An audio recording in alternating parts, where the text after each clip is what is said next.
नमस्कार शेतकरी मित्रांनो, आज आपण आलो आहे वर्धा जिल्ह्यातील भिडी या गावातील श्री मानकर सर यांच्या केळीच्या शेतामध्ये। नमस्कार मानकर सर। नमस्कार।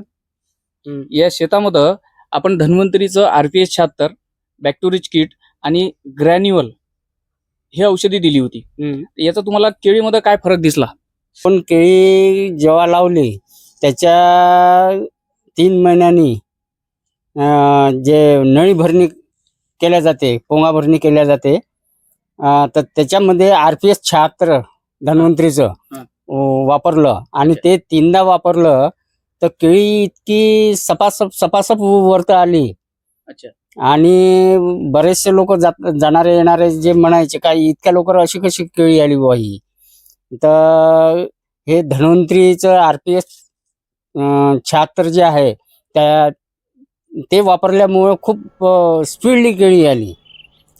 आणि या केळीची लागवड आहे ऑगस्टची 2 तारीख 2 ऑगस्टची 2 ऑगस्टची लागवड आहे। तर रॅन्युअल वापरलं ते आपल्या दुसऱ्या खतामध्ये वापरलं, रासायनिक खतामध्ये। रिझल्ट खूप चांगला वाटला ग्रॅन्युअलचा। आणि नंतर मग बॅक्टेरियाचं वापरलं का ते खत अपटेक झाले पाहिजे बा, रासायनिक खत जे दिले हा, करण्यासाठी म्हणजे जास्त रासायनिक खत लागणार नाही।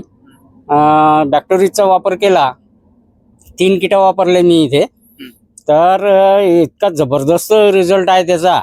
बॅक्टेरियाचं वापरल्यामुळे काय झालं, खत सर्व अपटेक झाले आणि खत अपटेक झाल्यामुळे केळीचा बुंदा बनला आणि केळीचा बुंदा बनल्यामुळं फूल चांगलं टाकलं। अच्छा।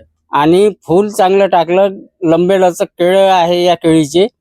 म्हणजे धन्वंतरीचं औषध जे आहे बॅक्टेरियाचे आहे, RPS 76 आहे, ग्रॅन्युअल आहे, हे खरोखर चांगले आहे। म्हणजे खताचा खर्च कमी होतो, रासायनिक खताचा खर्च कमी होतो। धन्वंतरीचे प्रोडक्ट तुम्ही किती वर्षापासून वापरून राहिले?